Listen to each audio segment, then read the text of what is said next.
Do you snore loudly at night whenever you sleep?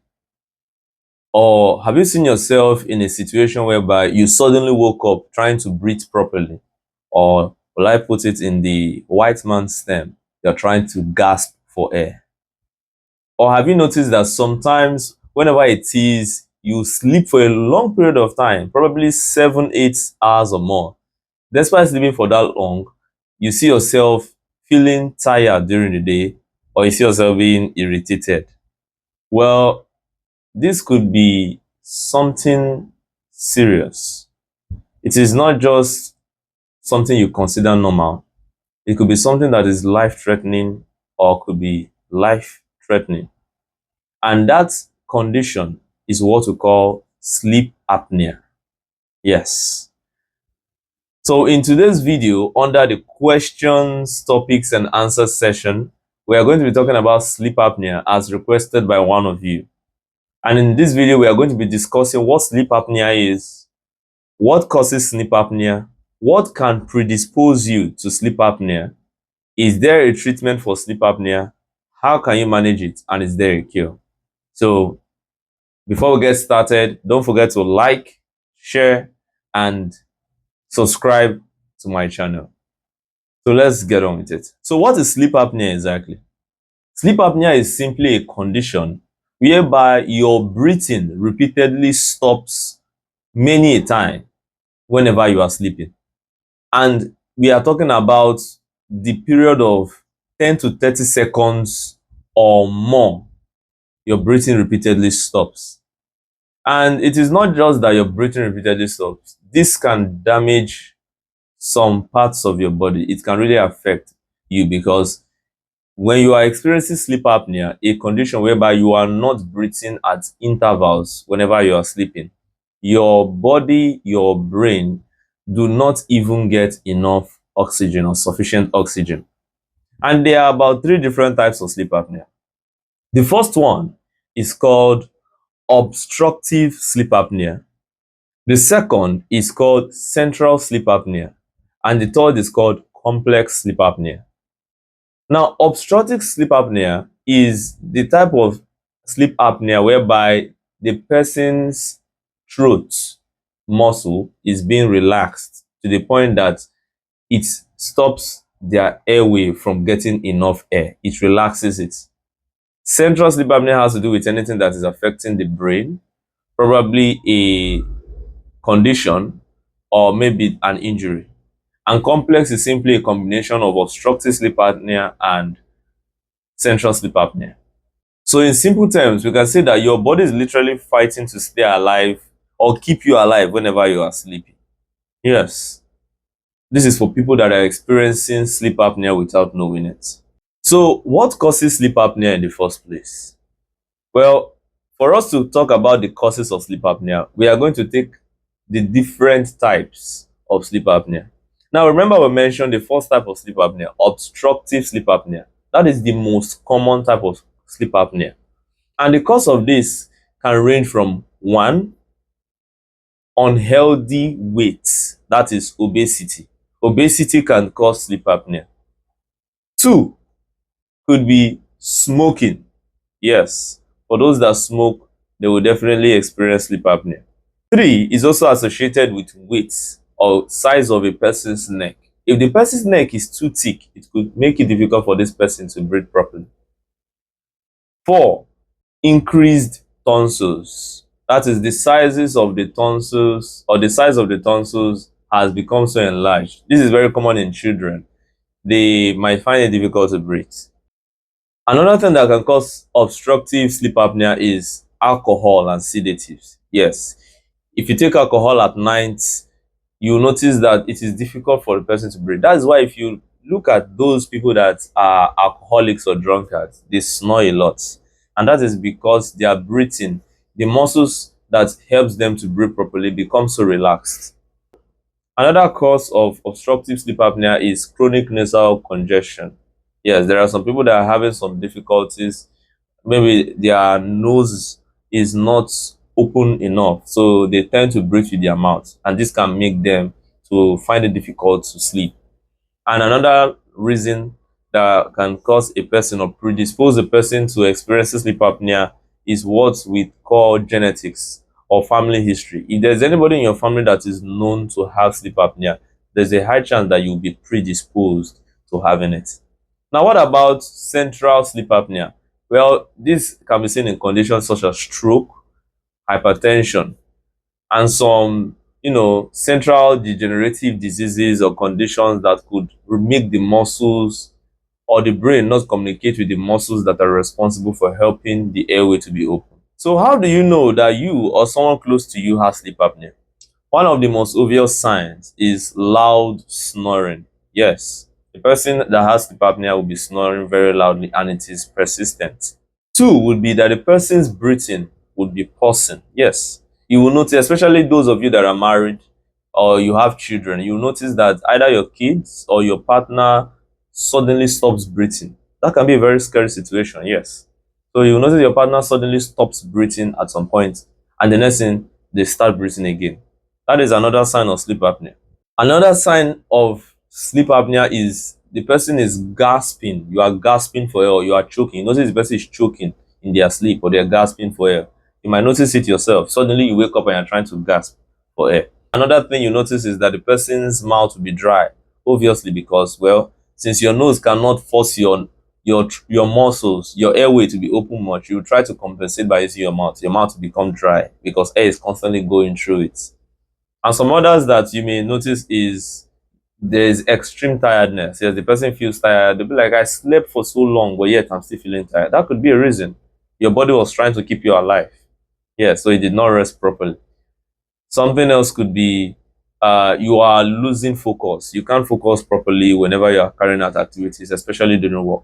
Yeah, that is another one. Now, this is not just for those who are sleeping late. We're talking about those who, despite whatever time they sleep, they still lose focus, they still feel very tired. And lastly, you will notice that whenever you wake up in the morning or the person wakes up in the morning, they are complaining of morning headaches.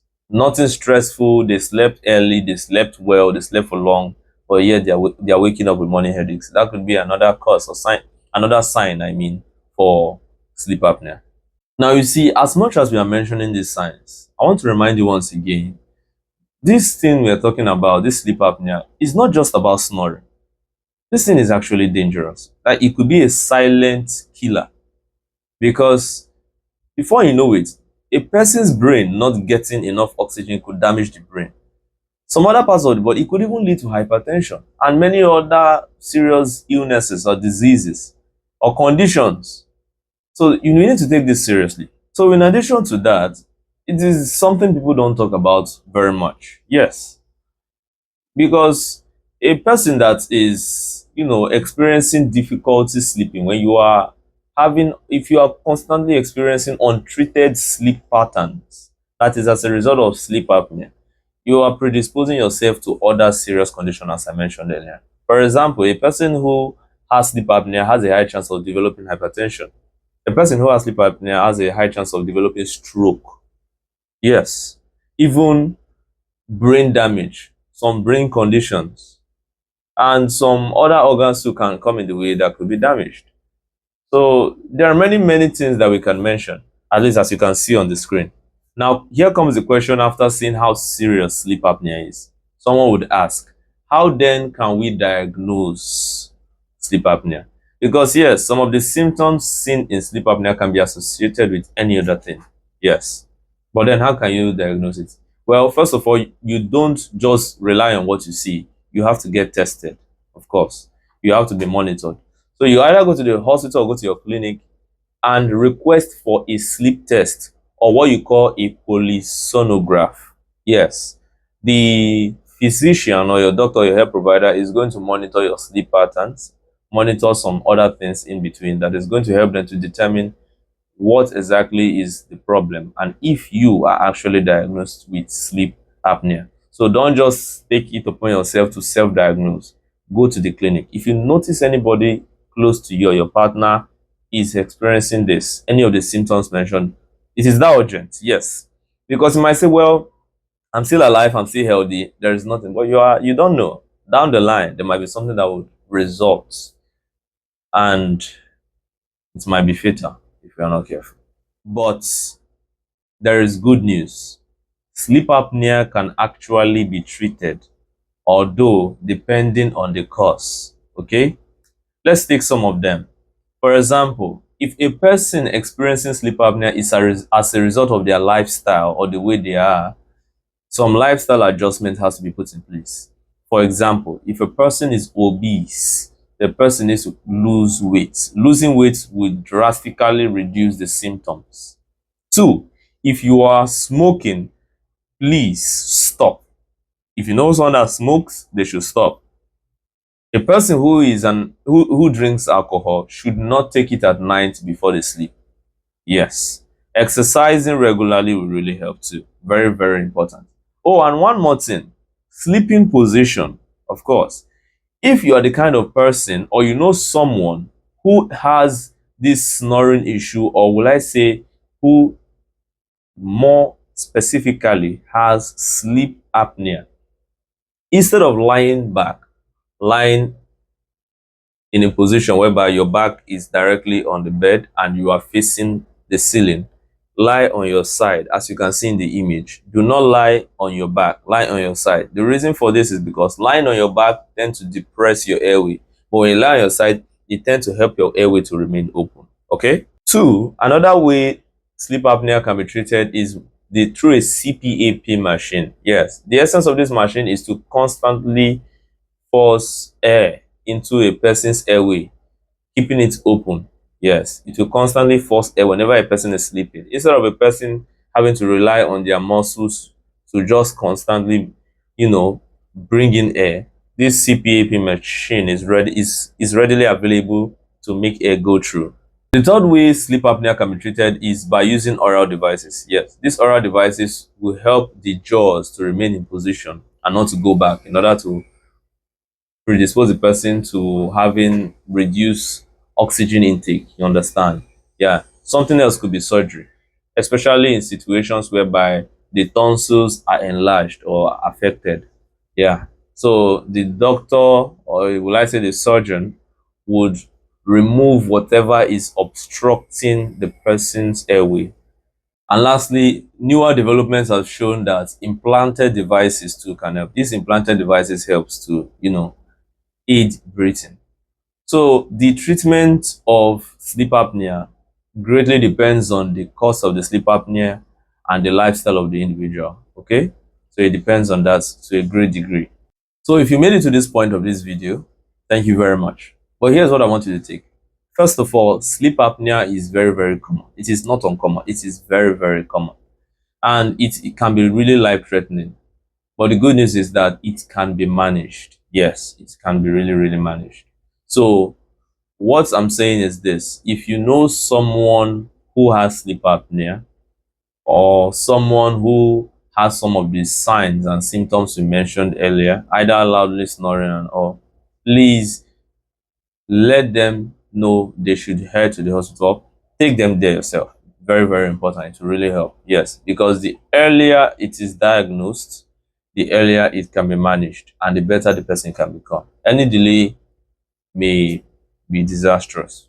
So if you found this video very informative and very urgent and very timely too, please, I will advise you, share this video with someone who needs it, or take action if you are the one who needed it. Share it. Even if you don't know anybody, just share it, okay? Like, leave a comment if you know you can relate or you've experienced any of the symptoms I've mentioned and you've been ignoring it for long. Yes. And for the student nurses or professional medical students, whether you are a nurse, you're a medical student, or you are in the health line at all, I have an upcoming class that is going to span for a period of 6 months. Yes, it is the Master Nursing from Inside Out, System by System with Nurse Jonathan. So it is commencing August 2025, and bookings are already available. If you want to book, there is a link in my bio. Yes, go to any of my social media, TikTok, Instagram, Facebook. You'll see me there. Click the link in my bio to make your payment so that you can book your slots. So as always, I will advise you, take care of yourself and be healthy.